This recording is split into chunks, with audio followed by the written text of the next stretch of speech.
welcome back to my little corner of the internet. Oh, just let me angle that camera right. How are we, dears? How has everybody enjoyed Pride this month? It's been different, hasn't it? A whole month of Pride celebrations without actually celebrating a thing in the physical sense. No marches, no shows, no nothing. It's all been done online this year, which has been interesting and it's been quite fun, but not quite the same. So what I thought I'd do, my little cherubs, is share with you, because it's Pride Month, or well, it's the 1st of July now, so technically Pride Month is over. But what the hell? I thought I would share with you my coming out story, because we've all had one, and I thought I would share mine with you. So it was a few years ago now, quite a few years ago. It was September the 11th. No, not that one, the one after. And it started off as a pretty normal day, really. Got up, shower, change, breakfast, school, away. Didn't think nothing of it. And then I came home.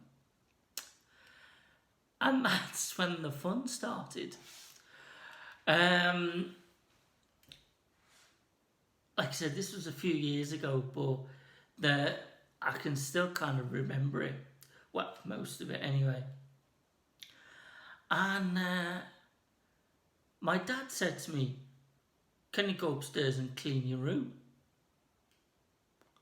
I thought, okay. So I did. I put my school bag down and I went upstairs, opened the door of my room, which I shared with my brother, to see that the room was absolutely ransacked. It had just been turned upside down. And I thought, I didn't leave it like this, so what is going on? And I looked round and I looked on the bed. And on the bed were some magazines, and a scrapbook that I had made, because obviously adult material wasn't readily available back then. Not for little gay boys like me anyway. So kind of had to make my own. So the magazines that I found were copies of, I think back then it was Bent magazine and Attitude. These were just copies that I'd acquired down the line, shall we say. And obviously there was this scrapbook, and I thought, oh God, they know. So I went back downstairs. My dad said, "Come into the kitchen." So I went into the kitchen, and I thought, he's either going to give me the hiding of my life, or he's going to just ask me to leave. Neither of which happened, I'm glad to say. But what he did produce was a couple of letters that I'd written to a boyfriend, or a boy that I was kind of seeing at the time. And I can't remember exactly what was in the, well, I can, but I'm not telling you that. But there was, what you imagine a kind of a love letter to be. So that was the kind of nail in my coffin sort of thing. and my mum was at the kitchen sink doing the dishes, and my dad was at the table at one end and I was at the other. And then he puts these letters out in front of me. He said, "Is there something you want to say?" I was like, "Oh, no, that was it." He showed me some more, like, magazines and that beforehand. He said, "Is there something you want to say? Is there, can you explain this?" And I thought, "Oh, fuck it. Why not?" So I blamed my brother. I said, "They're not mine." I said, the Sean's. He said, "But they were under your bed." I was like, "Well, I was keeping them secret for him."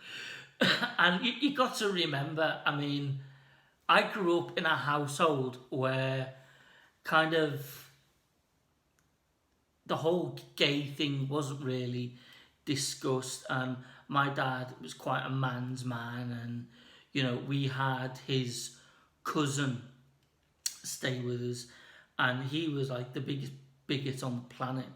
He absolutely hated gay people with a passion, and he didn't mind telling people that as well. I'm happy to say though now, I'm all caught up. I'm happy to say now that the relationship between me and my dad's cousin is very good. In fact, he's probably one of my biggest supporters and allies. So he's mellowed quite a lot, shall we say. So kind of being gay and discussing like gay issues wasn't really on the table. It wasn't really an option, shall we say. So the first thing I thought I could do was blame my brother, and he'd been a twat to me for years. So I thought, fuck it, why not? Why can't you have a kicking? But the game was already up because they just didn't believe that at all, because my brother was out banging birds most nights of the week, and I was watching Queer as Folk in secret. So there was no way they were going to fall for that. But I tried. You have to try, boys and girls. You always have to try, because you never know, you might just succeed one day. So he then produced these letters, and like I said, that was kind of the nail in the coffin. He's said, "Well, what do you say to this?" And they both knew the boy in question, because the boy in question lived round the corner from us, in our old street, and we'd had a kind of a summer romance, if you like, and it was when I kind of first. I mean, I always knew I was gay. I always knew that I just wasn't like other girls or other boys. So I always kind of knew, but that particular summer, it kind of manifested itself a bit more physically, shall we say. And he moved away, and that's why the letters were written and everything. So, my mum was like in bits. They always say, don't they, "Oh, mothers always know." My mother didn't have a clue. She did not have a clue, and she was quite happy to believe that all of this was Sean's and not mine, because Sean was my stepbrother. So she was quite happy to believe that, but it wasn't the truth. So she was quite upset. She didn't see this coming whatsoever. So yeah, that was kind of that. And my dad said, "Right, well, let's go for for a drink. Let's go for a pint. Now, I was only like 16 at the time, so it wasn't like a boozy pint. We just went down to the local social club where we went most kind of Wednesday evenings for a game of snooker.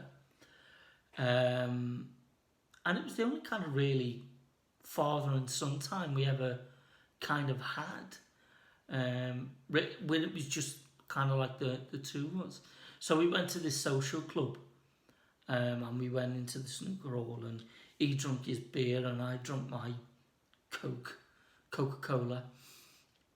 And he, was asking me all kinds of questions. He was like, well, do you dress up in your sister's clothing? I was like, no, not at all. And have you had other boyfriends? And have you been out to clubs? And I thought, fucking hell, I'm 16 years of old in a small bloody countryside town. Where am I going to go clubbing? I was like, oh, how long have you felt like this? And, that was the other thing, typical kind of response. Has anybody touched you? Have you been, has anybody, have you been groomed or abused? I was like, no, none of those things. I don't dress up in my sister's clothing. Look at me now. I've not been groomed or abused. I've not been out all hours in seedy gay clubs and things like that. I'm still your son. I'm the same son now as I was before I went to school this morning. And I was, the same son I was yesterday and the day before. This has always been here. I've always known. And he's like, well, why didn't you tell us? I said, are you having a laugh? I couldn't really tell you this, could I? With the kind of the upbringing that we had. And I didn't have a bad upbringing at all. Not one bit was I ever felt, kind of wrong done by. It was just, you didn't feel comfortable or safe just telling somebody you were gay. I mean, we grew up in the north of England, up in Liverpool, where it's very kind of macho there, so it just wasn't the done thing. And then obviously we moved down south, and it's just, it was what it was. It was just obviously down here kind of developed more strongly, I suppose. So we got back to the house, and it was quite late. It must have been about, gone 10 o'clock. I actually did think, I wonder if I can bang a day off school with this. No such luck. I would get in the next day. And my sisters were in bed. God knows where my stepbrother was. And my mum was in the kitchen drinking tea and reading.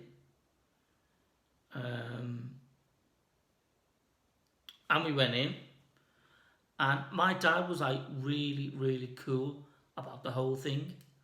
I thought, if anything, it'd be quite the reverse. I thought my mum would be really cool and my dad would be kind of like hitting the roof. And it wasn't. It was the complete. My mum didn't hit the roof. I just think she kind of really struggled with it at first. Because I'm her only son. The firstborn out of all her children as well, so I'm the eldest. And I think she worried about, obviously HIV and AIDS, getting ill. She worried about being beat up and the kind of stuff that, mums would worry about, and quite rightly so. I think all parents worry about their kids generally, even if they are, just kind of straight kids who are, so say, living a so say normal life. Parents still do worry about them, but I think if you add something in the mix as complex as a different sexuality, then that kind of throws things up in the air even more. So we chatted, and of course there was tears, and my mum, like I said, took it really bad at first, because I think not the fact that she wasn't distraught because she had a gay son. I think she was just worried for the reasons I've just said. And my dad was like, it's you're our son. We love you no matter what. We don't care, whether you're gay, straight, whatever. As long as you're healthy, as long as you're happy, you're safe, and it was really cool. And we did have quite a lengthy conversation about the whole thing. My mum brought up the question of, was you touched? Because back home in Liverpool we had a couple in the same street of us, a gay couple, and him and I were fairly close friends, and she said, oh, did he ever touch you? I was like, no, I can hand on heart say, that's never happened. So I suppose, looking back, I suppose it was a legitimate question for her to ask at the time. But it was just one of those things that, it was all new to her. I mean, my parents didn't have a problem with gay people at all. They had gay friends, so that wasn't an issue. It's just you never expect it to be one of your own, but they found themselves in that very situation. So after like a long chat and things like that, I kind of went to bed and then got up, and tomorrow is a new day type thing, and we just kind of went on as normal. And obviously as time went on, I got older and that, and my mum started to relax a lot more, and now she's like my biggest fan. Do you know what I mean? She's supportive of everything I do, including obviously the drag as well. I think she absolutely loves that. She probably likes it more than I do, really, which is probably a little bit worrying. But she is one of my biggest supporters, one of my biggest fans, and she's so encouraging, towards me and my sisters, and she's brilliant. And my dad's the same as well. I mean, he's moved back up north now, so I don't see him as often as I'd like to. I don't speak to him as often as I should, really, but he's absolutely fine. That they're both absolutely brilliant. So that is my coming out story, boys and girls. I hope you've taken some kind of, I wouldn't say inspiration, right, but just know that things probably aren't as bad as what you may think they're going to be. Things are a lot easier, especially now, than they were, when I was growing up. When I was growing up, it was quite difficult. It wasn't as difficult as some had it, but it was still a difficult thing. So if you are struggling with your sexuality, just be aware that you're not the only one. There are other people like you. The people that are going on the same journey as you. And if you can get somebody in your life who you can trust and you can talk to. I had a really good friend in school, Amy, and she was the first person I came out to, and she was brilliant, and that was such a weight off my mind at school, just to know I could tell somebody. And I never really liked school. I hated school, hated it with a passion. I didn't really have friends at school because I didn't really want to mingle with anyone at school. And that's not because, I was gay. It's just because I just didn't fucking like them, is the honest answer. So, but that's another story for another day. What I'll do is I'll put a link in the comments box below to some LGBT charities who help people with coming out, and I'll put a link to the Samaritans as well, in case you just need to speak to somebody if you don't feel you can speak to a family member or a friend. Sometimes it's helpful to speak to a complete stranger, and Samaritans are really good at that. So I will put a link in the comments below. But thanks very much for watching this. Next week we'll probably get back to our usual crazy self. But for now, take care of yourself.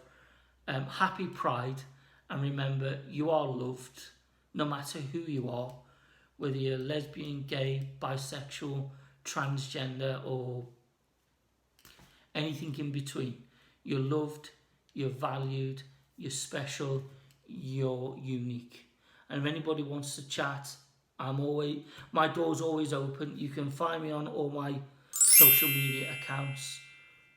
By all means, drop me a message, a private message, or leave a comment in the video, or on any of the social media feeds, and I'll get back in touch with you. So thanks, loves, and God bless you all.